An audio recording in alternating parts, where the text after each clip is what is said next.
Good Morning Business. Business Today. Pardon. C'est mon tour. C'est ton tour. Oui, c'est mon tour.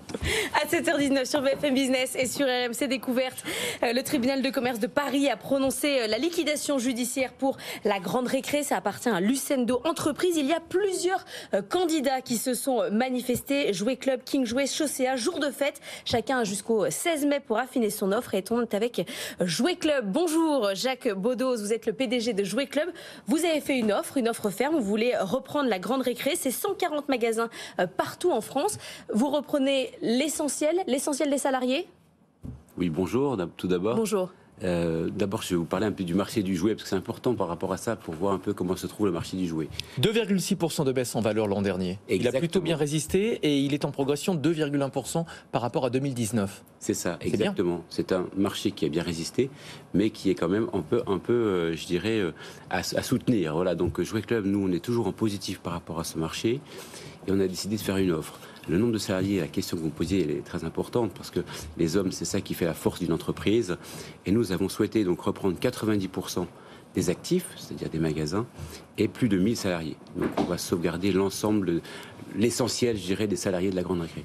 C'est quoi votre niveau de proximité ? Parce que souvent, notamment c'est le cas à Paris, il y avait un Jouet Club, une Grande Récré pas très loin. Est-ce que c'était nécessaire d'avoir autant de magasins ? Est-ce que vous allez restructurer la manière de vendre des jouets ? C'est quoi le projet ? Alors, le projet, c'est que nous avons étudié ce dossier. Donc, au mois de mars, on a eu un appel de la Grande Récré qui a fait appel à des investisseurs, des gens qui puissent les aider. Ils cherchaient avant la liquidation judiciaire à trouver un repreneur. Exactement. Donc, c'est dans ce cadre-là que nous avons fait une offre. Et en fait, nous avons étudié le dossier. Le dossier, en fait, on s'aperçoit qu'on a une complémentarité des deux marques. Donc, au niveau des emplacements, comme vous en parlez tout de suite, on a des emplacements surtout qui sont assez complémentaires, notamment plutôt urbains pour la Grande Récré, et plutôt nous dans les petites villes et périphéries pour Jouet Club. Donc en fait, c'est vraiment une synergie qui peut se créer entre les deux marques. Et ce qui est important de retenir, c'est que nous gardons la marque. L'enseigne de la Grande Récré, pour nous, elle est importante. Jouet Club, bien sûr, c'est notre marque principale.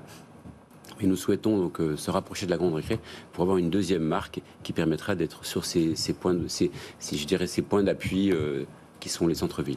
Vous n'êtes pas le seul candidat à la reprise. Le groupe King Jouet a déposé également une offre. Vous dites, on a un avantage parce que la Grande Récré, c'est un ancien membre de la coopérative Jouet Club. Quel avantage est-ce que ça vous donne ? On les connaît bien. Ils ont été membres de la coopérative il y a quelques années. Ils sont partis. Ils sont partis voler de leurs propres ailes. On va avoir une initiative de créer une marque. Aujourd'hui, on est là pour, je dirais, revenir avec eux et continuer l'histoire qu'on avait commencée en 86, puisque c'est l'année où ils sont rentrés avec nous.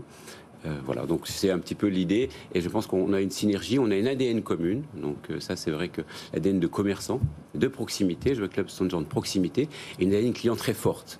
Donc en fait, ce que nous sait faire en fait chez Jouet Club, c'est donc mettre le client au centre de notre métier, donc avec des services très forts, avec une proximité, donc être proche de nos clients, et puis de les retrouver dans les différentes villes, leur apporter des services qui sont adaptés à leurs demandes, et puis avec une offre de prix qui soit la plus adaptée dans un marché que l'on connaît aujourd'hui. Mais aujourd'hui, on est d'accord, vous vendez globalement la même chose, que ça soit la même typologie de jouets, on retrouve la même offre. Est-ce que l'objectif, c'est quand même d'avoir une segmentation différente, d'avoir une offre qui ne se ressemble pas entre les deux, parce que vous dites, on va garder la marque, donc c'est peut-être pas pour faire exactement la même chose. Non, bien sûr, nous allons garder deux directions marketing complètement séparées pour avoir deux directions qui soient un peu différentes, parce qu'on ne pourra pas faire la même chose sur deux marques différentes.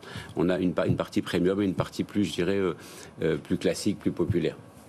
Comment est-ce que vous gérez la hausse du prix des matières premières ? Les fabricants de jouets l'ont répercuté, le prix de certains jouets a augmenté. On parlait tout à l'heure de la bonne résistance du marché du jouet, mais ce sont des chiffres en valeur, 2,6% en volume. Comment il se porte réellement ce marché ? Alors le marché du jouet, sur la partie donc inflation sur l'année dernière, il a eu des effets assez forts.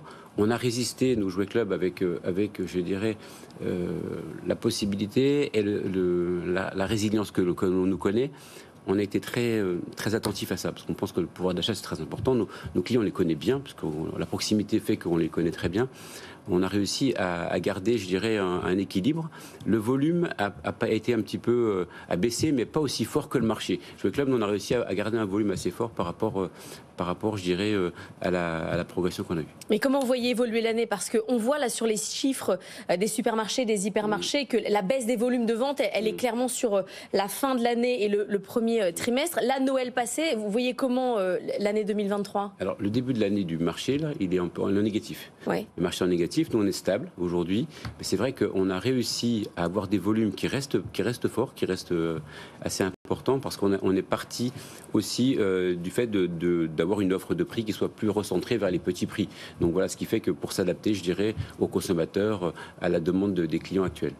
La transition écologique, le marché de la seconde main, comment est-ce que vous l'intégrez? Vos concurrents ont annoncé il y a quelques mois des initiatives intéressantes, notamment King Jouet. Vous, concrètement, qu'est-ce que vous proposez? Alors on a commencé aussi, parce qu'on a fait depuis l'année dernière déjà, une initiative qui s'appelle Troc au Jouet, qu'on a lancé avec un groupe de jeunes qui fait partie de la coopérative qui s'appelle Génération Avenir. Ce sont des adhérents qui sont propriétaires de magasins et qui ont lancé ce système en place.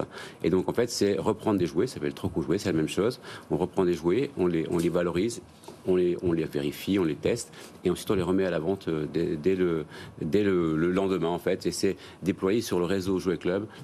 D'ici la fin de l'année, tout sera déployé sur tout le réseau. Réponse donc le 16 mai pour la grande récré, Exactement. pour voir si votre offre est acceptée. Merci beaucoup. Merci. Jacques Bedos, PDG de Jouet Club, candidat donc à la reprise de la grande récré.